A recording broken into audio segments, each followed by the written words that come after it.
2, fight! The heat system is a new mechanic in the Tekken series and represents Tekken 8's more aggressive playstyle. It's a powered-up mode that you can only use once per round. Here's our quick heat mode guide.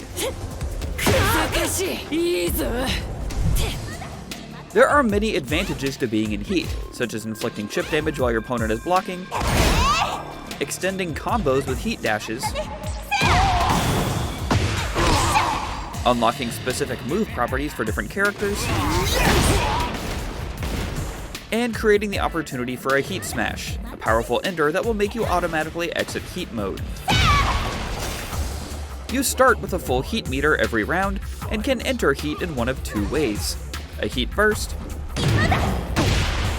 or a heat engager.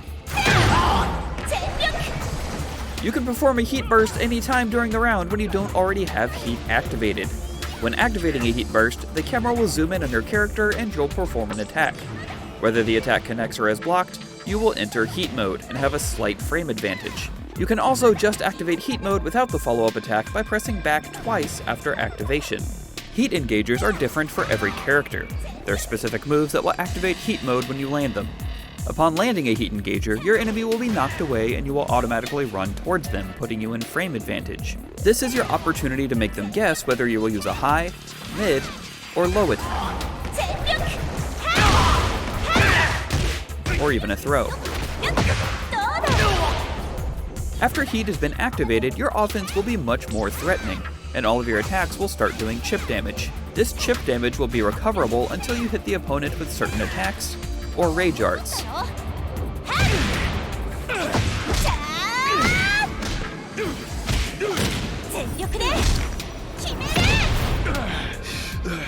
It's a great way to make your opponent feel the pressure to not block forever, because the only way to get that health back is by attacking.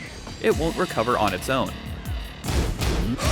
If you perform a heat engager while already in heat mode, you can perform a heat dash by holding forward.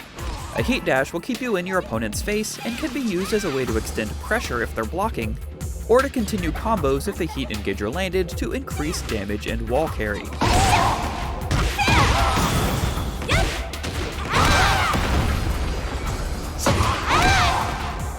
You only have one heat dash per heat mode activation. Once you perform a heat dash, all damage dealt will be recoverable and heat mode will end.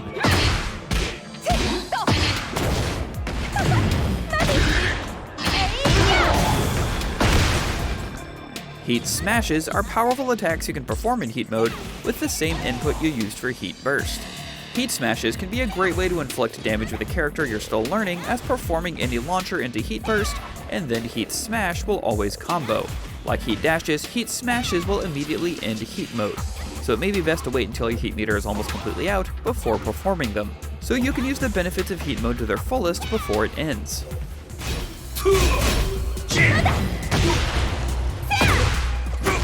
As we just mentioned, one of the first combos in every character's combo challenges is a simple launcher, heat burst, and heat smash. While this looks cool and it can be an easy way to dish out some damage while still learning a character, it uses your heat for the entire round. Even simple combos without heat will do just as much damage without wasting your heat bar, so don't get overeager with heat activations. Instead, look for opportunities to get recoverable health back if you've built up a lot, use heat for further wall carry, or use a heat smash to easily break a wall. There are myriad reasons to use heat, but simple damage after a launcher is never a good one unless you're sure it will kill. Make sure you know your character's special properties while in heat. If you're playing as a Mishima, difficult to perform attacks become much easier. If you're playing as Xiaoyu, you get new strings and your hypnotist stance is much more threatening. These individual quirks can help you build a game plan around what your character is good at every round. Lastly, Rage isn't just a mode where you can use a Rage Art. It also gives a blanket damage increase. If losing recoverable health makes you fall below the threshold for activating Rage, you'll still be in Rage after getting that health back. So it may be a good idea to keep blocking until you start glowing red, and then pop your heat. And that's our quick primer on the heat system in Tekken 8. For more on Tekken, make sure to check out our review. And for everything else gaming, you're already in the right place. IGN.